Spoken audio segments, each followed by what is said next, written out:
Hi, welcome to my video. Today we're going to talk about heat transfer and its relationship with thermodynamics. So we're going to go over some very fundamental concepts and then relate it to a practice problem. So the first law of thermodynamics is the conservation of energy. This is a pretty obvious concept for those of us who have taken thermo before or heat transfer. But basically what this says is that for a closed system, the change in total energy is going to be equal to the amount of energy put into the system minus the amount of energy that the system is expending as work. The conservation of thermal and mechanical energy over a time interval is given by this equation here. This is pulled straight out of the textbook, and same as the conservation of thermal and mechanical energy at any instant t. So this is also pulled straight out of the textbook. Basically what it's saying is that your rate of energy storage in any given volume is going to be equal to the change of energy with respect to the change in time. And that basically means that your energy in as a rate minus the energy out as a rate plus the energy generated inside the volume is going to equal the rate of energy storage. So we've got an example problem that we can use. A freezer compartment is covered with a 3 millimeter thick layer of frost at the time that it malfunctions. If the compartment is in ambient air at 20 C and a coefficient of H equals 2 watts per meter squared Kelvin characterizes heat transfer by natural convection from the exposed surface of the layer, estimate the time required to completely melt the frost. The frost may be assumed to have a mass density of 700 kilograms per meter cubed and a latent heat of fusion of 334 kilojoules per kilogram. So here's the givens. This is textbook problem 1.51 out of the 8th edition. Basically, you've got a few parameters here.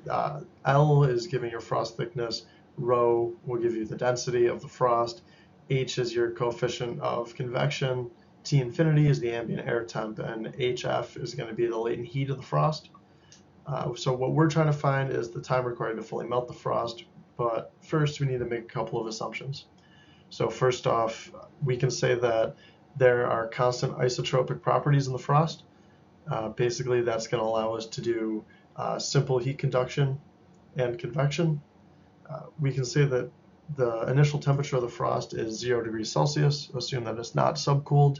Otherwise, we're going to need a number for the sensible heat capacity of frost, which we do not have. It wasn't given to us.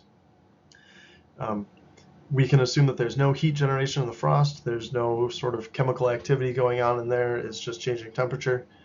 We can neglect radiation from any other sources, and we can neglect conduction with the freezer. We're going to assume that the freezer wall is very well insulated. So then we're going to also need to make one more quick assumption. Basically, we're going to say the freezer is large enough and that the thickness of the ice is then considered negligible. So we can just sort of treat the ice as one mass and not have to worry about ice kind of melting off from the outside in.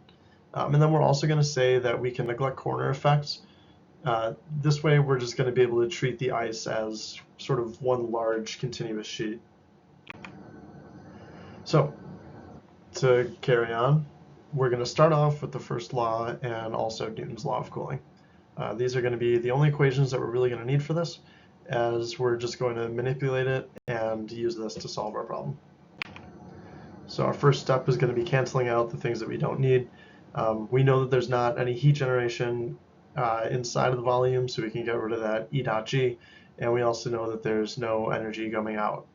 The only heat transfer is going to be from the ambient air into the ice, so we can go ahead and get rid of that. So that leaves us with our simplified version of the first law. And we can substitute in Newton's law of cooling in place of E dot N.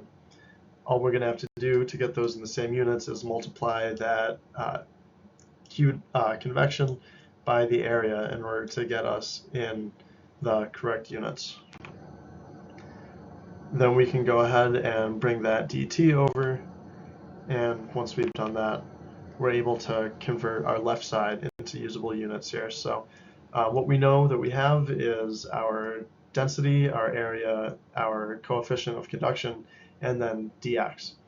So we're going to go ahead and take the integral of both sides, and what we're left with is the ability to cancel out our area terms, as well as go ahead and simplify and plug in, and we end up with 4.87 hours. So that's a pretty easy problem, but hopefully you learned something and you're able to come away with this a little bit more comfortable with understanding the correlations between thermodynamics and heat transfer.